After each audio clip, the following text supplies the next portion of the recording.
नमस्कार प्रिय बंधुओं, आप सभी का हमारे YouTube चैनल में बहुत बहुत स्वागत है। बंधुओं, आज के इस वीडियो में आप श्रवण करेंगे वैशाख मास के शुक्ल पक्ष की मोहिनी एकादशी की पवित्र पावनी कथा। तो एक बार प्रेम से कहिए, बोलिए श्री विष्णु भगवान की जय, एकादशी महारानी की जय। बंधुओं, इस मोहिनी एकादशी की कथा को श्रवण करने मात्र से ही मनुष्य के बहुत से पाप नष्ट हो जाते हैं और चित्त को शांति प्राप्त होती है, मन एकाग्र हो जाता है और मोह माया से छूटकर जीव अंत में विष्णु लोक को प्राप्त होता है। तो चलिए आज श्रवण करते हैं मोहिनी एकादशी की कथा। युधिष्ठिर ने भगवान कृष्ण से हाथ जोड़कर विनय पूर्वक निवेदन किया। युधिष्ठिर कहते हैं, देवकी नंदन, आप जो एकादशी से संबंधित मातम्य की कथाएं सुना रहे हैं वे मुझे अमृत के समान लग रही हैं। कृपया यह बताकर कृतार्थ कीजिए कि वैशाख मास के शुक्ल पक्ष की एकादशी को किस नाम से पुकारा जाता है, साथ ही इसकी विधि और महात्म्य कथा का भी वर्णन कीजिए। बंधुओं, भगवान कृष्ण परम स्नेह से बोले, हे प्रिय पांडु पुत्र, इस विषय में एक बार भगवान श्री रामचंद्र जी ने मुनिवर वशिष्ठ जी से पूछा था, अतः उनके मध्य हुए वार्तालाप को मैं तुम्हें सुनाता हूँ। इससे तुम्हारी सभी जिज्ञासाएं शांत हो जाएंगी। तुम ध्यान पूर्वक सुनो। बंधुओं, भगवान कृष्ण ने कहना शुरू किया। भगवान कृष्ण कहते हैं, युधिष्ठिर, एक बार श्री रामचंद्र जी ने महात्मा वशिष्ठ जी से कहा, हे गुरु, मैंने वैदेही सीता के वियोग में बड़े दुख सहे हैं, जिससे मेरे चित्त में अभी भी शांति नहीं है। कृपया करके मुझे ऐसा कोई व्रत बतलाइए जिसके करने से मेरा चित्त शांत हो सके। श्री वशिष्ठ बोले, राजन, आपका यह प्रश्न बहुत ही उत्तम है। आपने ऐसा प्रश्न किया है कि आपकी बुद्धि पापों से घृणा करती है, इसलिए वह अत्यंत शुद्ध है। आपके नाम स्मरण से लोगों के सब पाप नष्ट हो जाते हैं। फिर भी आपने यह प्रश्न करके यह सिद्ध कर दिया कि आपकी भावना लोक कल्याण की है।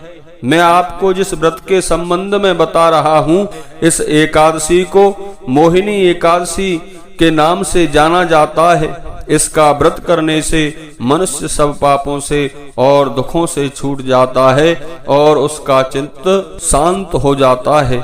वह मोह के फंदे में फंसने से बच जाता है।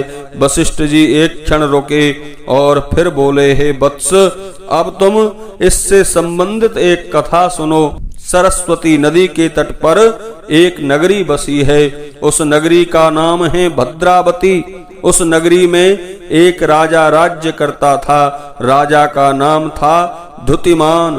उसी नगरी में धनपाल नामक एक वैश्य रहता था। वैश्य के पास बंधुओं अपार धन धान्य था। वह अत्यंत धार्मिक स्वभाव का था और विष्णु भगवान की भक्ति में लीन रहता था। अपने धार्मिक स्वभाव के कारण उसने अनेक भोजनशालाएं, धर्मशालाएं, प्याऊ, गौशालाएं तथा तालाब आदि बनवाए थे।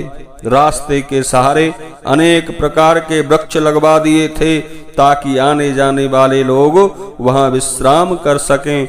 वैश्य के 5 पुत्र थे। उनमें जो सबसे बड़ा पुत्र था वह बड़ा पापी था। वह वेश्याओं और गुंडों की संगति करता था। अपना अधिकांश समय जुआ खेलने में व्यतीत करता था। पराई स्त्रियों के साथ भोग विलास में भी उसकी रुचि थी। देवता और पितरों के प्रति उसके मन में कोई श्रद्धा नहीं थी। वह अपने पिता के धन को बुरे व्यसनों में ही खर्च किया करता था। मदरा पीता और मांस भक्षण करता था। उसकी इन बुराइयों के कारण उसके पिता, भाइयों और परिवार वालों ने निंदा करते हुए उसे घर से बाहर निकाल दिया।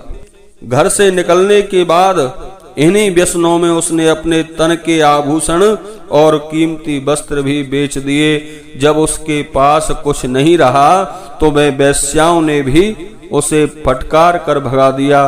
गुंडे मित्र भी उसका साथ छोड़कर चले गए।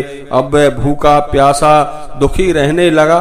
तब उसके मस्तिष्क में चोरी करने का विचार आया और अब वह चोरी करने लगा।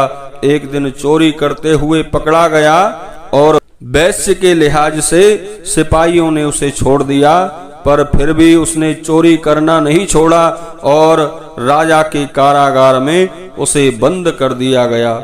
वहां राजा ने उसे बड़े कष्ट दिए और उसे नगरी को छोड़कर चले जाने का आदेश सुना दिया। नगरी छोड़कर वह बहेलिया बन गया और जंगल में पशु पक्षियों को मारकर खाने लगा। एक दिन वह भूख प्यास से तड़पता हुआ भोजन की तलाश में निकला तो एक आश्रम पर पहुंच गया। वह आश्रम कौंडिल्य ऋषि का था। वैशाख का महीना था। ऋषि गंगा स्नान करके तभी आए थे। उनके गीले वस्त्रों के छींटे उस दुष्ट के तन पर पड़े तो उसकी बुद्धि कुछ शुद्ध हो गई और शुद्ध बुद्धि के प्रभाव से वह दुष्ट हाथ जोड़कर मुनि से कहने लगा, हे मुने, मैंने बड़ा पाप में जीवन जिया है। कृपया अब ऐसा कोई उपाय बताइए जिससे मैं इन पापों से छुटकारा प्राप्त कर लूं। पर ना मेरे पास धन है और ना ही कोई अन्य साधन है।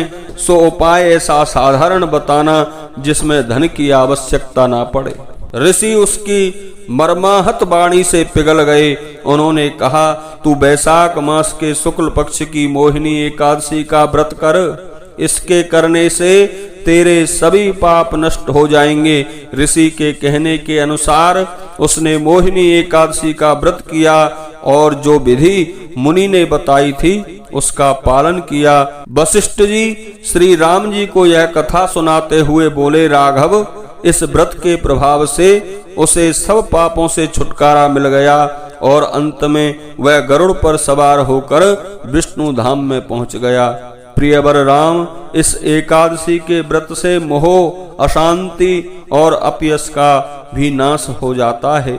इसके महात्म्य की कथा को जो पढ़ता या सुनता है उसे 1000 गौदान के समान फल प्राप्त होता है। इस व्रत की विधि वैशाख मास की कृष्ण पक्ष की वरुथनी एकादशी के समान ही है।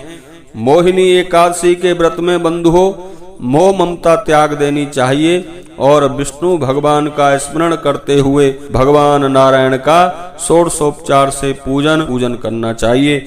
आप सभी भाई बहनों को मेरी ओर से एकादशी व्रत की बहुत बहुत शुभकामनाएं।